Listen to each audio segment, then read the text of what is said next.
ಬೆಂಗಳೂರಿನ ಡಾಕ್ಟರ್ ಮೋಹನ್ ಸಿಂಗ್ ವಿಶ್ವವಿದ್ಯಾಲಯದ ಘಟಿಕೋತ್ಸವದಲ್ಲಿ ಹಲವು ಸಾಧಕರಿಗೆ ಡಾಕ್ಟರೇಟ್ ಪದವಿ ಪ್ರದಾನ ಮಾಡಲಾಯಿತು.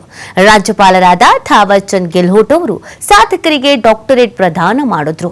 ಕೆಎಸ್ಸಿಎ ಅಧ್ಯಕ್ಷ ವೆಂಕಟೇಶ್ ಪ್ರಸಾದ್, ಸಂಗೀತ ನಿರ್ದೇಶಕ ಅರ್ಜುನ್ ಜನ್ಯ, ಸಿಎಂ, ಮಾಜಿ ರಾಜಕೀಯ ಕಾರ್ಯದರ್ಶಿಯಾದಂಥ ಕೆ ಗೋವಿಂದರಾಜ್ ಅವರು ಹಾಗೂ ಪಿಎಚ್ಡಿ ಮಾಡಿದ ಪ್ರೊಫೆಸರ್ಗಳಿಗೆ ಡಾಕ್ಟರೇಟ್ ಪ್ರದಾನ ಮಾಡಲಾಯಿತು. ಕಾರ್ಯಕ್ರಮದಲ್ಲಿ ಮಾತನಾಡಿದ ರಾಜ್ಯಪಾಲರು ಡಾಕ್ಟರೇಟ್ ಪಡೆದವರಿಗೆ ಅಭಿನಂದನೆ ಸಲ್ಲಿಸಿದ್ರು. ದೇಶಕ್ಕೆ ಯುವ ಶಕ್ತಿಯೇ ದೊಡ್ಡ ಶಕ್ತಿ, ವಿಕಸಿತ ಭಾರತಕ್ಕೆ ನಿಮ್ಮ ಕೊಡುಗೆ ಇರಲಿ ಅಂತ ಪದವಿ ವಿದ್ಯಾರ್ಥಿಗಳಿಗೆ ರಾಜ್ಯಪಾಲರು ಕರೆ ಕೊಟ್ಟರು.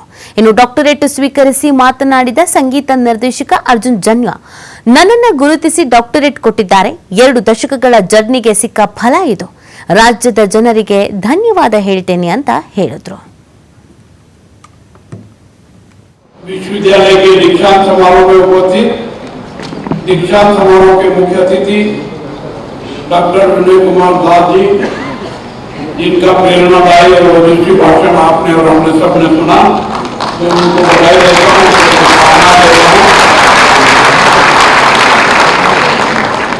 यूनिवर्सिटी के vice chancellor professor Ramesh ji, registrar Shri नवीन प्रसाद जी, मूल्यांकन रजिस्ट्रार प्रोफेसर रमेश बी उड़न टट्टी जी, सिंडिकेट एवं अकादमिक परिषद के सम्माननीय सदस्यगण, मानद उपाधि से सम्मानित महानुभाव, विश्वविद्यालय परिवार के सभी सम्माननीय सदस्यगण, उपाधि प्राप्त करने वाले विद्यार्थी एवं उनके परिजन, सम्माननीय अतिथि एवं मीडिया के महानुभाव, विश्वविद्यालय के दीक्षांत समारोह में उपस्थित दीक्षांत समारोह के मुख्य अतिथि डॉक्टर विनय कुमार दास जी, जिनका प्रेरणादायी और ओजस्वी भाषण आपने और हमने सबने सुना. ಮೊದಲನೇದಾಗಿ ಬ್ಯಾಂಗ್ಳೂರು ಯೂನಿವರ್ಸಿಟಿಗೆ ನಾನು ಮನಸ್ಸು ತುಂಬಿ ಥ್ಯಾಂಕ್ಸ್ ಅನ್ನು ಹೇಳಕ್ಕೆ ಇಷ್ಟಪಡ್ತೀನಿ. ಯಾಕಂದರೆ ಈ 2 ದಶಕಗಳ ಕೆಲಸನ ರೆಕಗ್ನೈಸ್ ಮಾಡಿ ಇವತ್ತು ಏನು ಡಾಕ್ಟರೇಟ್ ಅನ್ನೋದು ಕೊಟ್ಟಿದ್ದಾರೆ, ತುಂಬ ಹೆಮ್ಮೆ ಆಗುತ್ತೆ. ಆ್ಯಂಡ್ ಹಿಂತಿರುಗಿ ನೋಡಿದ್ರೆ ನಾವು ಇದ್ದಂಥ ಪರಿಸ್ಥಿತಿಯಿಂದ ದೇವರು ಇದುವರೆಗೂ ಕರ್ಕೊಂಡು ಬಿಟ್ಟಿದ್ದಾನೆ ಅಂದರೆ ಭಗವಂತನ ಜ್ಞಾಪಿಸ್ಕೊತೀನಿ.